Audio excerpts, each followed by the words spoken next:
channel. Today I will be doing a review of Ready to Love Season 6 Episode 5. It's barbecue time. Let's go. Alright, y'all. So the episode starts off back in Miami. Well, of course they're in Miami, but they're at the white party with nephew Tommy and his wife. So pretty much we see that EJ, Justice, and Zoe, they're on the chopping block. We know that Justice left talking about he had to go promote a party or some management, something he had going on. That's the reason why he had to leave early. So it was just pretty much EJ and Zoe standing up there at the front. So because Justin left, Zoe and EJ were saved, except then Tommy said, not quite. One of the three were going to have to go home this week. So he let the ladies know that one of them would have to be going home at the end of the week and that the brothers needed to step it up.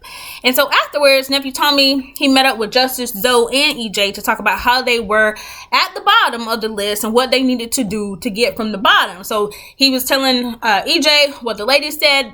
Pretty much that he's too friendly. He needs to stop being so friendly. It comes off as, are you checking for me? Are you not? Like, what's going on? Because you all in everybody's face. Like, pretty much. Then he talked about Justice, how he was not proactive enough. He wasn't giving the ladies enough attention. He wasn't going after it. And he made some excuses about why he wasn't doing that. I think he needs to go home.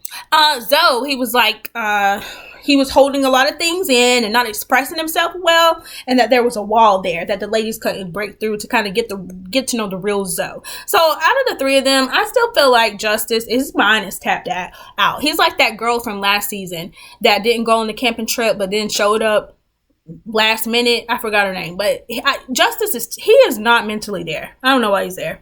So then next up we have a group date. So they go to ride the go-karts. We've got Jamala, Justice, Tranika, Zoe, EJ, Kadian, and Sharice. And so the only thing I could say from this date, they really didn't show much of the interactions first off, but it just seemed like Zoe was taking the race a little bit too far. I mean, he literally knocked Tranika out.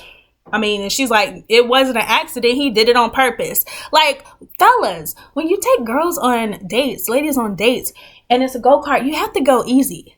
I mean, duh. Come on, Zoe. Like, nobody taught you that. You don't go in there trying to knock the girl out. You don't even try to win. Even if we know you will win. No. I didn't like that at all, you know? And like I said, even from the first part of this date, I still think Mr. Justice needs to go home. Yep, that part. All right, y'all. So when they come back, they're getting out of the go-karts and whatnot, and you know, Zoe's still pumping it up like, yeah, I'm the champ, yeah.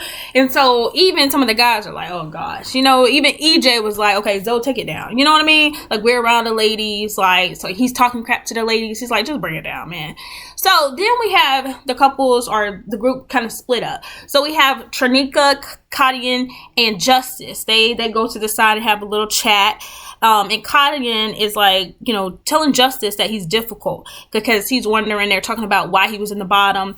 And then Justice is going back and forth saying that he called her. She's saying, I called you. He said, I called you back. And she's saying, well, I messaged you to get your number.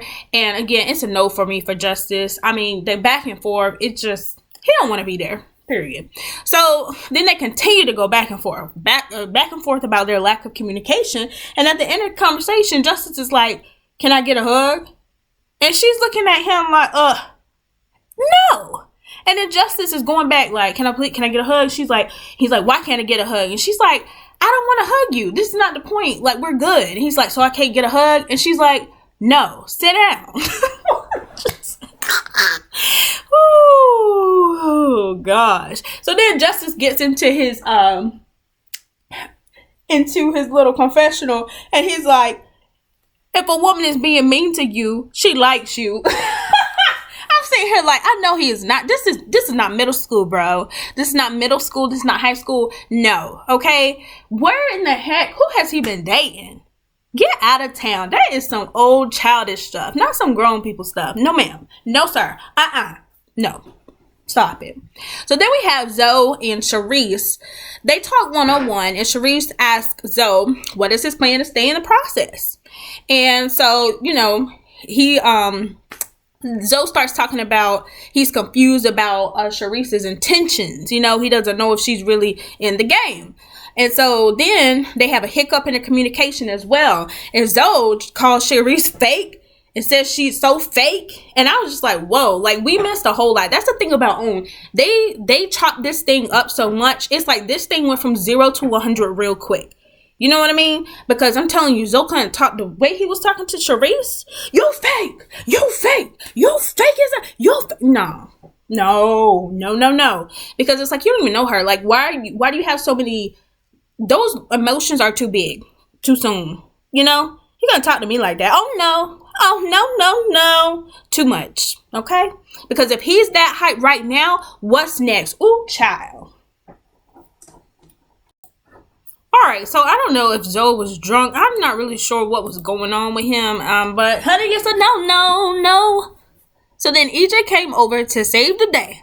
And Sharice, she starts fake crying, in my opinion.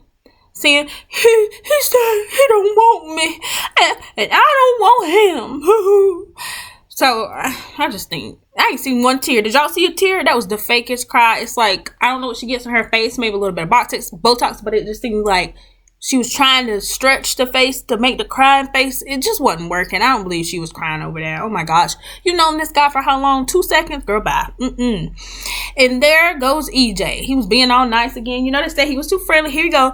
Rubbing on her shoulder and shaking his head in agreement. So as they are all talking about what happened with Zoe, he just dipped and left the building. And then after that, now we have another woman saying, you know, that a man didn't make her feel safe. And I'm just like, woo, on TV. Like, what is going on? What is going on, y'all? I mean, season after season after season, y'all, we have the same narrative, okay?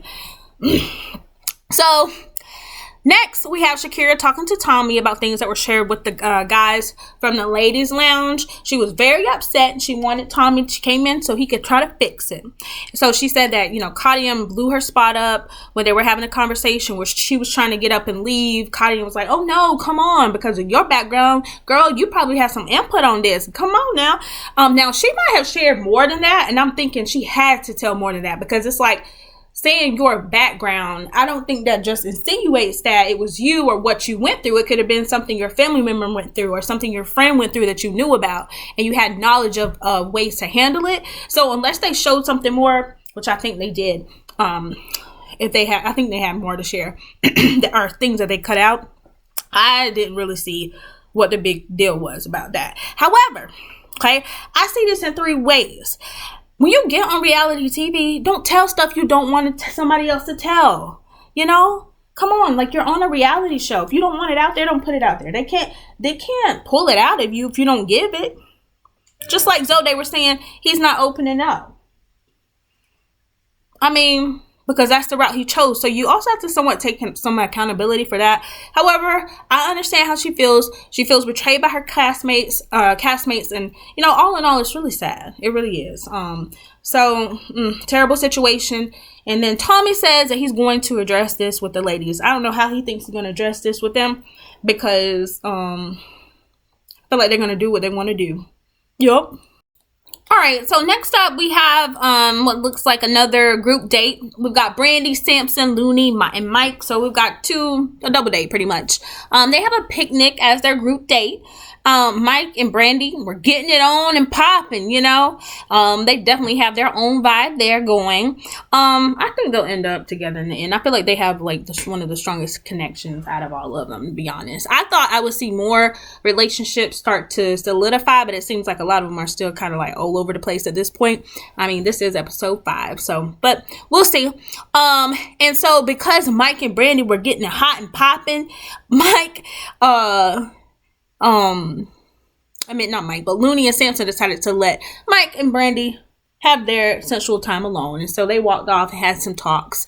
So, when we got back, Mike is like, I don't know if I'm feeling the whole flight attendant thing, because that's long distance and he doesn't think it's going to work. And Brandy's like, oh, no, boo. I can switch it up and you can have whatever you like. She's like, if you need me to be back home that same day, I could be back home that same day. I can change my schedule up. So then we have EJ and Shanika. They go on a one-on-one date. Shanika seems like a sweetheart. I like her energy. I like her vibe. Somebody else brought it up. Who was it? I think Kadian brought it up. That she's just got that zen vibe and you can feel it. So I really like them together. They talk about, you know, growing up, and EJ asked her if she has ever dated a guy with kids. She's like, yes. She was saying that she's a product of a blended family, that at 1 year old she had a bonus mom, and they've been together for 35 years. So she has some experience there, and it seems like she would just make it work. You know, she just has that vibe. Okay, y'all. So the ladies decide that Justice and Zoe are at the bottom. There's no surprise there. So we have Brandy that's going to go take out Zoe to tell him whether he's staying or not. And we have Shanika taking Justice out to tell him if he's staying or not. So pretty much Brandy gets there. She's waiting. She's waiting. Oh, it's been 30 minutes. She's still waiting and waiting. And I'm just like, I don't even understand why they thought he was going to show up. That Sharice pretty much told him that he was getting his behind out of there.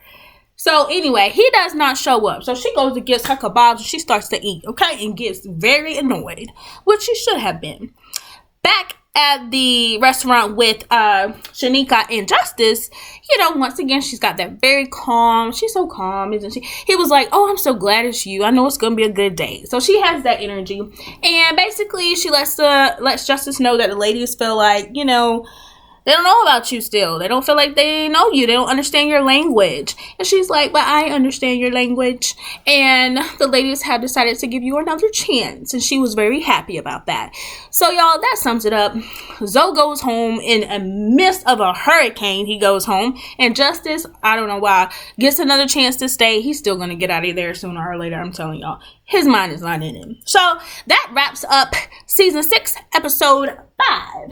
It's barbecue time. So tell us what you think down there in the comments, and I will see you in the next one. So don't forget to like, comment, share, and subscribe. Peace.